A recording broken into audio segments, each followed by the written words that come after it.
Բարև ձեզ, եթերում հարցազրույցն է, զրուցակիցս ներքին գործերի նախարարության իրավաբանական վարչության պետ Ռուսլան Մարանդյանն է։ Բարև ձեզ։ Բարև ձեզ։ Շնորհակալ եմ պարոն Մարանդյան հրավերը ընդունելու համար։ Մենք խոսելու ենք հետևյալ թեմայի շուրջ, որը իմիջիալից բավականին մեծ արձագանք էր առաջացրել, բայց ոչ միայն դրական։ Կային եւ քննարկումներ այն մասին, որ դա բացասական ազդեցություն կարող է ունենալ անվտանգության տեսանկյունից եւ նաեւ դրական, որ որոշ մարդկանց հնարավորություն կտա, եւս մեկ հնարավորություն կտա, այսպես ասեմ, խոսքը վարորդական իրավունքից զրկված անձանց այն հնարավորություն տալն է, որ իրենք կարողանան առանց քննության վերականգնեն իրենց վարորդական իրավունքը, իհարկե նաև սահմանափակումներով, հնարավորությամբ, բայց սահմանափակումներով։ Եկեք հասկանանք վարելու իրավունքից զրկվածներին առանց քննության իրենց վարորդական իրավունքը վերականգնելու որոշումը ինչպես է կայացրել, ինչ մասնագիտական հիմնավորում եք դրա տակ դրել։ Շնորհակալ եմ այս հնարավորության համար։ Նախ ասեմ, որ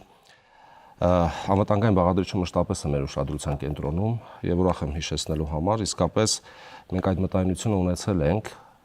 եւ ցանկացած այլ նախագծային լուծումների պարագայում միշտ ունենում ենք եւ ասեմ նաեւ, որ որոշումների կայացման փուլում մենք այնպիսի որոշումների չենք գնում, որոնք կարող են անգամ անուղղակի ազդել անվտանգության վրա։ Սրանով ըստ էության մենք վարելու իրավունքից զրկելու հիմքերից մեկով միայն վերանայում ենք վարելու իրավունքի վերականգնման այսպես մոդելը, գործընթացը եւ ասեմ ինչ մասնագիտական հիմնավորմամբ մենք շեշտադրումը կատարում ենք վարորդի վարքագծի վրա։ Ինչ է որակավորման քննությունը, դա գիտելիքների եւ գործնական հմտությունների ստուգումն է։ Մինչդեռ շատ հաճախ լինում են այնպիսի իրավիճակներ, երբ վարելու իրավունքից զրկելու հիմք ծառայած իրավախախտումների հիմքում առավելապես ընկած է լինում վարորդի չարամտությունը, նրա վարքագիծը, ոչ թե գիտելիքը։ Ընդ որում այս լուծումը մենք իհարկե նաև միջազգային փորձի հետազոտման արդյունքում ենք նաև գտել, իհարկե որոշակի տեղայնացումների արդյունքում կան երկրներ, օրինակ, որտեղ նախատեսվում է լրացուցիչ վերապատրաստումների ուղարկել։ Կան երկրներ, որտեղ ներողություն ալկոհոլականներ են օգտագործվում, որպեսզի վարորդը չկարողանա այդպիսի վիճակում տրանսպորտային միջոցը շահագործել։ Կան երկրներ, որտեղ սահմանափակ հնարավորություններով փորձաշրջան է նախատեսվում։ Եվ մենք գնացել ենք այդ ճանապարհով եւ իհարկե մասնագիտական բազմա շահառու քննարկումներ ենք անցկացրել, բոլոր կողմերին լսել ենք եւ կայացրել ենք այդպիսի որոշում, որ պետք է այս հիմքերից միայն մեկով, ես իհարկե մանրամասն կանդրադառնամ, միայն մեկ հիմքի մասին է խոսքը, վարելու իրավունքից զրկելու պետք է անձին տրվի սահմանափակ հնարավորություններով փորձաշրջան, սա ըստ էության պետության կողմից արված, պետության կողմից մեկնված ձեռք է, պետության կողմից տրված հնարավորություն է, որպեսզի վարորդը կարողանա այդ փորձաշրջանի ընթացքում հիմնավորել, ապացուցել, որ ինքը արժանի է եղել այդ մոտեցմանը, բայց կրկնում եմ, դա սահմանափակ հնարավորություններով է եւ այստեղ անվտանգային բոլոր մտահոգությունները մեր գնահատմամբ եւ հիմնավորմամբ իհարկե այստեղ փարատված են։ Որ իրավախախտման դեպքում պիտի գործի այս կարգավորումը։ Ես ձեզ որպեսզի պատկերը ավելի ամբողջական լինի եւ մեր հանրությունը ավելի իրազեկված լինի, թե որ հիմքերի պարագայում է վերանայվել կամ որ հիմքի։ Ասեմ, որ մեր օրենսդրությամբ վարելու իրավունքը կարող է դադարել մի քանի հիմքերի առկայության դեպքում, օրինակ, եթե անձը դատարանի օրինական ուժի մեջ մտած վճռով ճանաչվել է անգործունակ, կամ եթե առկա են նրա հոգեկան հիվանդության կամ թմրամիջոցների կամ հոգեմետ հոգեներգործություն նյութերի օգտագործման պայմանավորված հիվանդության կամ մեր օրենսդրությամբ նախատեսված պայմաններին նրա առողջական վիճակի անհամապատասխանության վերաբերյալ տեղեկություններ։ Այսինքն առողջական վիճակի բերումով անձը ուղղակի չի կարող վարել տրանսպորտային միջոց, կամ եթե օրինակ առկա է վարելու իրավունքից զրկելու վերաբերյալ դատարանի օրինական ուժի մեջ մտած դատական ակտ, կամ այլ իրավասու մարմնի ուժի մեջ մտած ակտ, եւ իհարկե 4-րդ հիմքը այս պարագայում քննարկելի չէ, դա այն է, երբ անձը մահացել է։ Այս բոլոր հիմքերից մենք ըստ էության անդրադառնում ենք միայն մեկ հիմքի։ Այն բոլոր դեպքերում, երբ վարելու իրավունքից զրկումը պայմանավորված կլինի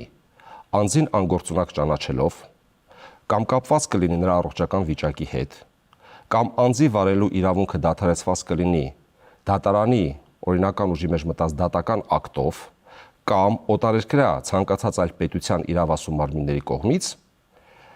վարելու իրավունքի վերականգնման գործընթացը փոփոխության չի ենթարկվում։ Իր համար չի, այլ կերպ ասած, Այսինքն, այո, ինքը շարունակելու է այդ իրավունքը վերականգնել որակավորման քննությունները հանձնելուց հետո։ Հետևաբար այստեղ ուղիղ պետք է խոսել այն մասին, թե ովքեր են հանդիսանում այս օրենքի շահառուները։ Որպեսզի անձը համարվի օրենքի շահառու եւ նրա վարելու իրավունքը վերականգնվի նոր ընթացակարգով, առնվազն երկու պայման է հարկավոր։ Առաջին, վարելու իրավունքից զրկումը պետք է իրականացված լինի Հայաստանի Հանրապետության ոստիկանության կողմից կայացված եւ ուժի մեջ մտած վարչական ակտով, եւ երկրորդը այդ իրավունքը անձին պետք է տրամադրված լինի Հայաստանի Հանրապետության իրավասու մարմնի կողմից։ Բայց կոնկրետ որ դեպքում, այսինքն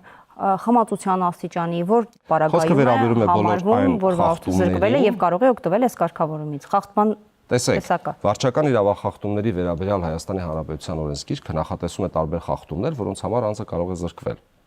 Եվ իհարկե մենք ունենք նաև յուրաքանչյուր անձի, յուրաքանչյուր վարորդի հատկացվող տարեկան կտրվածքով 13 բալային միավոր։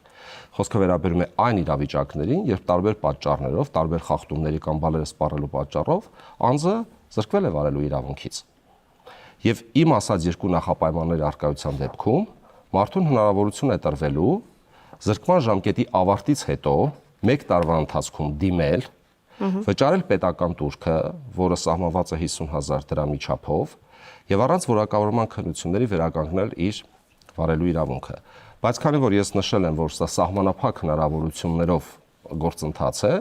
այդ պարագայում կսահմանվի փորձաշրջան 1 տարի ժամկետով եւ անձին կհատկացվի, կտրամադրվի 6 միավոր։ Մենք ավելի հեռուն ենք գնացել, մտածելով, իսկ ինչ պետք է լինի, երբ անձը այդ 1 տարվա ընթացքում, փորձաշրջանի ընթացքում իրեն հատկացված 6 միավորը սպառում է։ Այս պարագայում նաև վարչական իրավախախտումների վերաբերյալ օրենսգրքում ենք համապատասխան լրացումը կատարել եւ նա կզրկվի վարելու իրավունքից 1 տարի ժամկետով։ Սա էլ այն բանի համար է արված, որպեսզի պետությունը շարունակի բայց այդ պարագայում ինքը նորից պետք է որակավորման քննություն տա, ճիշտ է, եթե երկրորդ անգամ այո, ես միտքը շարունակեմ, այս հնարավորությունից վարորդը կարող է օգտվել միայն 1 անգամ։ Ես նաև ասեմ, անցումային դրույթներ ունենք, որովհետև բալային համակարգը Հայաստանի Հանրապետությունում ներդրվել է 2020 թվականի հունվարի 1-ից, բնականաբար այդ խումբ անձանց մենք չենք մոռացել, եւ բոլոր իրավիճակներում դա կլինի հիմնական կարգավորման ուժով թե անցումային դրույթների ուժով, այս հնարավորությունից կարելի է օգտվել միայն 1 անգամ։ Հաջորդ բոլոր զրկումների պարագայում վարելու իրավունքը վերականգնվելու է որակավորման քննությունները հանձնելու միջոցով։ Տեսեք, մի այսպիսի առօրյա օրինակ բերեմ, եթե վարորդը զրկվել է վարորդական իրավունքից այն պատճառով, որ անսթափ վիճակում է ղեկին գտնվել, հետո փորձաշրջան ունենում է 1 տարի եւ ունենում է 6 բալ, փորձաշրջանի ընթացքում 6 բալը չի սպառում, բայց եւս 1 անգամ, օրինակ, իրավապահ մարմինը իրեն կանգնեցնում է եւ արձանագրում ոչ սթափ վիճակ։ Այս դեպքում էլ է ինքը զրկվում վարորդական իրավունքից։ Նկատի ունեք, եթե փորձաշրջանի ընթացքում տրված իր 6 բալը, բայց էլի նույն հիմքով իրեն կարող են կանգնեցնել, գնահատել, որ ինքը էլի անսթափ վիճակում շարունակում է ղեկին լինել, այս դեպքում զրկվում է թե ոչ, եւ հաջորդիվ ինքը էլի որակավորման քննություն պիտի տա։ Տեսեք, երբ մենք խոսում ենք 13 միավորի փոխարեն 6 միավոր հատկացնելու մասին, այստեղ պետք է համատել միավորները։ Բայց երբ մենք խոսում ենք վարչական իրավախախտումների վերաբերյալ օրենսգրքի հոդվածների մասին, որոնք ուղիղ նախատեսում են զրկումներ, մենք այդտեղ որևէ փոփոխություն չենք կատարել։ Մենք ընդհանրապես նվազեցրել ենք տուգանային միավորների հնարավորությունը։ Հետևաբար ցանկացած իրավիճակում, երբ վարորդը կատարում է արարք, որով նախատեսված է զրկում, այստեղ որևէ փոփոխություն ներքին գործերի նախարարությունը չի նախաձեռնել։ Ձեր երկրորդ հարցին անդրադառնամ, եթե 1 անգամ զրկվել է, 1 անգամ օգտվել է այս հնարավորությունից, հաջորդ բոլոր անգամները պետք է վերականգնվի որակավորման քննությունների հանձնելու միջոցով։ Պարոն Մանուկյան, դուք ասացիք, որ սա պետության կողմից ձեռք է մեկնված վարորդներին հնարավորություն իրենց ընդ որում հիմնավորված ձեռք։ Սա ուղղակի ինչ որ բարության ակցիա չի եղել, սա հիմնավորված է եղել, որովհետև մենք գտել ենք, որ այսպիսի մոդելային փոփոխությունը կարող է արդյունավետ լինել։ Լավ, այդ դեպքում եթե սա լավ մոտեցում է, ինչու այս մոտեցումը չի կիրառվում բոլոր դեպքերում, այսինքն բոլոր մարդկանց հանդեպ, որոնք ինչ-ինչ պատճառներով զրկվել են վարելու իրավունքից, այլ օրինակ վերաբերում են մարդկանց, ովքեր խմած նստել են ղեկին։ Տեսեք, այդ մտայնությունը մենք իհարկե ունեցել ենք եւ քննարկումներին չեն ցույց տվել, օրինակ դատարանի կողմից կիրառվող որպես, այսպես ասեմ, պատիժ զրկումը քրեական օրենսգրքի իմաստով, որպես կանոն դրանք առավել ծանր եւ հետևանքներ ունեցող արարքներ են։ Իհարկե, մենք ես նկատի ունեմ անվտանգային բաղադրիչը այստեղ խնդրահարույց չէ, բայց միևնույն ժամանակ պետք է նաեւ հասկանալ, իսկ այդ արարքով վարորդը հանրային վնասակար արարք է կատարել, թե հանրորեն վտանգավոր արարք է կատարել։ Ի վերջո չպետք է մոռանալ, որ դատարանները քննում են քրեական վարույթներ, որոնցով ինչպես նշեցի, այդ արարքները առաջացրել են հետևանքներ, տուժողների վնաս, ճանապարհատրանսպորտային լուրջ պատահարներ։ Հետևաբար այդ հատվածը մենք գտել ենք ոչ նպատակահարմար։ Կասեք, ինչ երաշխիք կա, որ նույն այդ վտանգավոր վարորդները, ովքեր մեկ անգամ զրկվել են վարելու իրավունքից, նորից չեն վերադառնա ճանապարհ ու անվտանգության տեսանկյունից երթևեկության համար մարդկանց համար խնդիրներ չեն առաջացնի։ Որտեղ է երաշխիքը, դուք ինչի վրա եք հիմնական շեշտադրումը արել։ Ես ասեմ, որ ձեր հարցը շատ լեգիտիմ է նաև, մինչև լեգիտիմ կարող է լինել նաև մինչև այս փոփոխությունները, որովհետև նույն հաջողությամբ 13 միավոր օրինակ սպառած եւ որակավորման քննությունների միջոցով վարելու իրավունքը վերականգնած անձի պարագայում եւս այդ հարցը կարող է հնչել։ Հետևաբար այդ հարցը նույնչափ վերաբերելի է նաև սրանից առաջ գործող կարգավորումներին։ Հիմնական երաշխիքը ես ինչպես նշեցի, դա սահմանափակ հնարավորություններով փորձաշրջանն է։ Եվ իհարկե, ինչպես ասում եմ, պետությունը այստեղ մոդելային փոփոխություն է կատարել, բայց միևնույն ժամանակ պետությունը նաև վերահսկողական գործիքներ է սահմանել։ 6 միավոր 1 տարվա համար եւ դա սպառելու պարագայում 1 տարով զրկում վարելու իրավունքից։ Ոնց եք հասկանալու վարորդը ոչ կարգապահ վարորդ է, վտանգավոր վարորդ է, թե վարորդ ով ուղղակի ինչ որ մի պահի վարչական իրավախախտում է իրականացրել։ Այս տարբերակումը կարևոր չի։ Պրակտիկայում իհարկե դեպքերը բազմազան են եւ բնականաբար անհնար է գտնել այնպիսի լուծում, երբ յուրաքանչյուր պարագայում անհատապես մենք դա որոշենք, բայց միևնույն ժամանակ պետությունը նորմատիվ իրավական ակտ է ընդունել եւ այստեղ հիմնական ցուցիչը պետք է լինի այն, թե արդյոք վարորդը այդ փորձաշրջանի ընթացքում բառը պատահաբար չեն տրված, արդյոք պատշաճ կերպով է օգտվել իրեն ընձեռված հնարավորությունից, թե ոչ, թե իչարս է գործադրել այն։ Էլի եմ ասում, փորձաշրջան եզրույթը պատահաբար չէ ընտրված։ Սպառեց, թե չսպառեց հնարավորությամբ։ Իհարկե։ Արդար է այն մարդկանց նկատմամբ, ովքեր զրկված չեն բնականաբար վարորդական իրավունքից, ունեն 13 բալ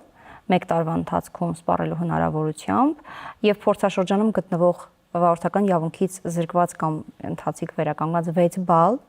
որ ինքը հնարավորություն ունի ելի 1 տարում սպառելու։ Մի դեպքում, եթե 13 միավորը սպառի, մարդը զրկվում է վարորդական իրավունքից, մյուս դեպքում մարդը զրկված է եղել, բայց փորձաշրջանի հնարավորություն է ստանում 6 բալով։ Սա արդար է երկու վարորդի նկատմամբ, եթե այդպես վերցնենք։ Իհարկե, ես մի փոքր ուղում կատարեմ, այնտեղ բալերը սպառելու հիմքով կա նաև կասեցման ինստիտուտը, սա ուղղակի։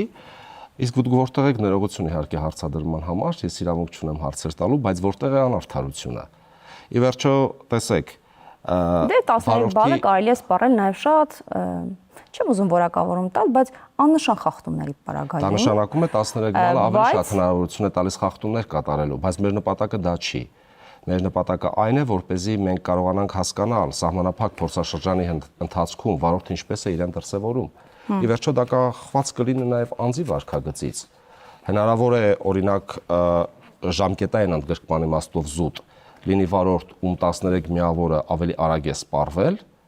եւ դրան զուգահեռ լինի վարորդ, ում 6 միավորը փորձաշրջանի ընթացքում ընդհանրապես չի սպառվել։ Հետևաբար այստեղ անարդարության որևէ խնդիր ես չեմ տեսնում, ես կարծում եմ հնարավորությունները երկու պարագաներում էլ համաչափորեն են։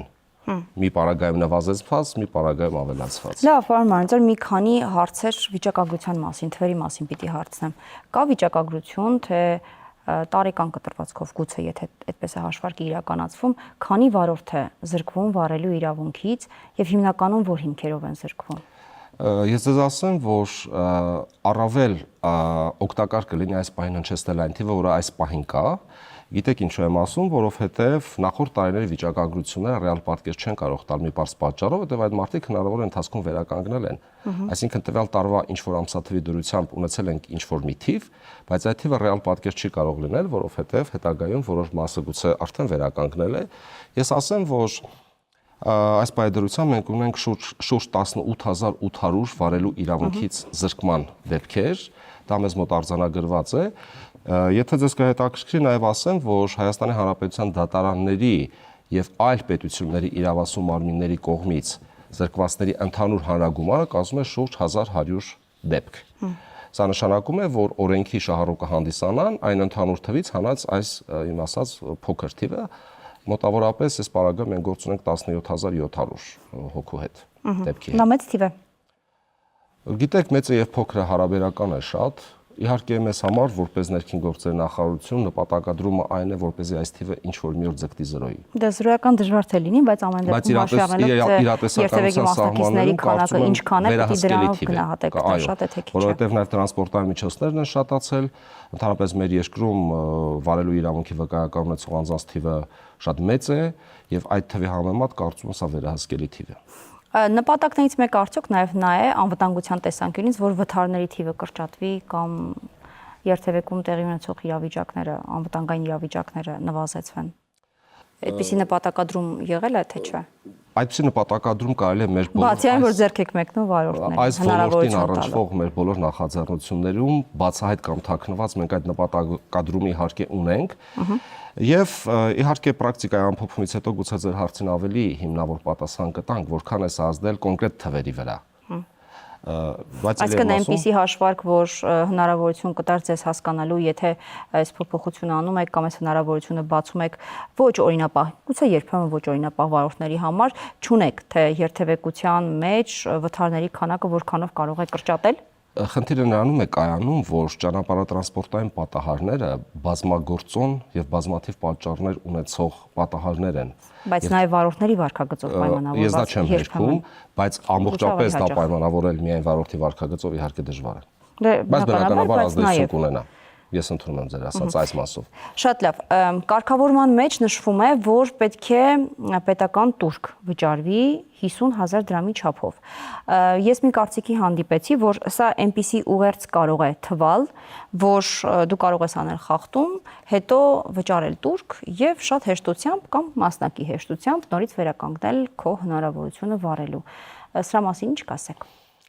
Ես ուղղակիորեն հերքում եմ այդ կարծիքը, որովհետև այդպիսի կարծիք ուղղակի գոյություն ունենալ չի կարող։ Նույն հաջողությամբ ես մեր հանրությանը հիշեցնեմ, որ մենք նախատեսել ենք նաև քննություններին արտահերթ մասնակցելու հնարավորություն պետական տուրքի վճարմամբ, խոսքը վերաբերում է վարելու իրավունքի վկայական ստանալու համար հանձնվող քննություններին։ Այս պարագայում էլ ձեր ասած տրամաբանությամբ կարելի է մեկնաբանել, որ այդպես ուղղակի պետական տուրք է իբր գանձվում անսահմանափակ։ Դրա մասն էլ էին ասում են, ով հնարավորություն կունենա մեկ անգամ կտրվելուց գումարը կվճարի հաջորդ օրը կամ մի քանի օր հետո կտա, ով չի ունենա ստիպված կլինի հերթերում ամիսներով սպասել, մինչև իր հերթը կհասնի քննություն տալու համար։ Այդ տեսակետը դա ուղղակի հիմնավոր կարծիք չէ, եթե նույնիսկ կարծիք է, ցանկացած պարագայում կարող է ինքը գոյություն ունենալ, բայց բացարձակապես կապ չունի այն ամենի հետ, ինչը որպես կարծիք ձեր կողմից իհարկե հնչեցվեց։ Բնականաբար կարծիքի մեջ է դա տեսակետներից մեկն է, արձագանքները ըստ այս կարգավորման։ Ես ասեմ նաև, որ եթե այդպիսի կարծիքներ կան, ես նաև տեղեկացնեմ, որ մենք պարբերաբար շփումներ ենք ունենում եւ քննարկումներ եւ ներսում եւ քաղաքացիներից ստանում ենք դիմումներ, ազդակներ, հակառակ կարծիքներ կա եւ շատ այդ կարծիքը կա, շատ մարդկանց մոտ այդ կարծիքը կա։ Ինչ են ասում։ Որ սա հիմնավորված է եւ նորմալ է։ Ընդ որում ես նկատի ունեմ նաեւ արտահերթ մասնակցության համար պետական տուրքի սահմանումը։ Դե հաշվի առնելով ինչ հերթեր են, այս մասով երևի շատերը գոհ կլինեն եւ վերջին հարցը ձեզ համար առաջնային ճանապարհային անվտանգությունն է, թե վարչահարության թույլատում, որովհետեւ սա որոշակի առումով նաեւ վարչահարության թույլատում է ենթադրելու։ Հարցի մեջ իհարկե երկու այնպիսի գաղափարներ են մրցակցում, որոնք ես չէի ցանկանա համեմատել, բայց եթե հարցի իմաստը այն է, որ պետք է համեմատենք, բնականաբար մեզ համար ամենակարևոր անվտանգությունն է, որովհետեւ որպես պետական մարմին եւ այս հարաբերություններում նաեւ վարչական մարմին մենք խնդիր չունենք ավելի շատ չարչարվելու եւ որևէ բան չի կարող արվել վարչարական բեռը թույլաtsնել անվտանգության հաշվին այս իմաստով։ Բացարձակապես դա մեզ համար ընդունելի չէ, այո, մշտապես մեզ համար։ Բայց մի դրվագով նաեւ վարչարության թույլատումը չէ ենթադրում, պարոն Մանուկյան։ Ինչ առումով։ Տեսեք, ես եթե ընթացակարգը նկարագրեմ, դուք կտեսնեք, որ նաեւ վարչարական բեռ ավելացրել ներքին գործերի նախարարության համար։ Ի վերջո օրենքի շահառուները, վարորդներ, ովքեր արդեն զրկված են եւ համապատասխանում են այս չափանիշներին, նրանք պետք է դիմում ներկայացվեն, նրանք պետք է նախ հերթագրվեն, որից հետո անձը հաստատող փաստաթղթով ներկայանան, վճարեն պետական տուրքը, այսինքն ներքին գործերի նախարարությունը որոշակի գործառույթներ է իրականացնելու եւ հակառակը ասեմ, ոչ միայն չի քչացել այս նախագծի ընդունումից հետո, այլ քննություններ չի վերցնել։ Քննությունները վերցնել այդ իմաստով այո, տեսական եւ բայց դա չի եղել մեզ համար գլխավորը։ Ուզում եմ ասել, գուցե եթե այդ տրամաբանությամբ մտածենք, կարելի է քննություններ վերցնել, բայց դիմումները չսպասարկել, որը բավականին բարդ գործընթաց է։ Բայց մենք այդ խնդիրը չունենք եւ այո, այդ համատության մեջ միանշանակ մեզ համար կարևոր է անվտանգություն։ Պարոն Մանուկյան, վերջին շրջանում նաև ենթաօրենսդրական փոփոխություններ եք կատարել, դրանք ինչ են ենթադրում։ այս թվականի հուլիսի 2-ին կառավարության նիստում հաստատվեց 2020 թվականի մարտի 26-ի 355 նորմատիվ որոշման փոփոխությունների նախագիծը։ Ընդ որում այդ նախագծի մի հատվածը ուղիղ համակարգային կապի մեջ է գտնվում մեր կողմից քննարկված օրենքի դրույթների հետ, բայց միևնույն ժամանակ նաև այլ հետաքրքիր փոփոխություններ են կատարել, որոնց մասին իսկ ցանկանայի համառոտ նշել։ Օրինակ, թվայնացման մեր ռազմավարության եւ հանձնառության շրջանակներում մենք հերթական թվայնացման գործընթացն ենք իրականացրել նաև նախագծի իմաստով։ Խոսքը վերաբերում է վարելու իրավունքի տեսական քննությանը մասնակցելու համար բժշկական հավատարմագրում անցնելու տեղեկություններին։ Դրանք այսուհետ քննական մարմինները ստանալու են Արմետ էլեկտրոնային առողջապահության միասնական տեղեկատվական համակարգից, ըստ էության, այսինքն թղթային վարչարությունը այս դեպքում բացառվում է, իհարկե բացառություն կկազմեն նաև օտարերկրյա քաղաքացիներ եւ քաղաքացիություն չունեցող անձինք, որոնք համապատասխան տեղեկատվությունը կներկայացնեն թղթային տարբերակով։ Շատ կարևոր փոփոխություն է այն, որ այսուհետ տեսական քննությունը հանձնելուց հետո մեր քաղաքացիները հնարավորություն կունենան գործնական քննությունը հանձնել ոչ թե 1 տարվա ընթացքում, այլ 2 տարվա ընթացքում։ Երկարաձգել եք։ Այո, 1 տարվա ժամկետը դարձրել ենք 2 տարի, որպեսզի նաև ճիշտ հանրային ընկալում ձևավորվի այս հարցի շուրջ, ես ուզում եմ նաև ժամկետային առումով մի փոքր մեկնաբանել այն անձինք, որոնց դրական քննությունը տեսականը հանձնելուց հետո 1 տարվա ժամկետը արդեն լրացել է մինչև կառավարության այս որոշման ուժի մեջ մտնելը, բնականաբար նրանցը 1 տարին 2 տարի չի դառնա մի պարզ պատճառով, որովհետև նրանց 1 տարին արդեն սպառված է եղել։ Օրինակ, եթե անձը տեսական քննությունը դրական հանձնել է ենթադրենք 2025 թվականի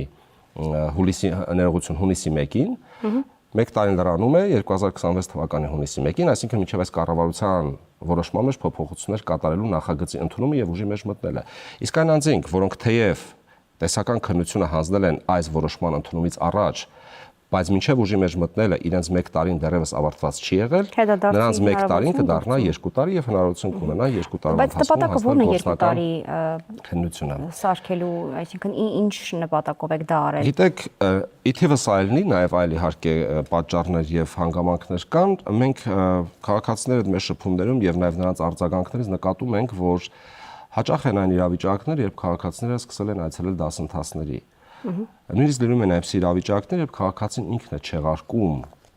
նախապես հերթագրման արդյունքում որոշված օրը, որպեսզի գործնական այդ հմտությունները համապատասխան դասընթացը ավարտի եւ նոր ներկայանա հաշվառման քննական մարմին։ Այսինքն սա նպատակային է եղել, որպեսզի քաղաքացիները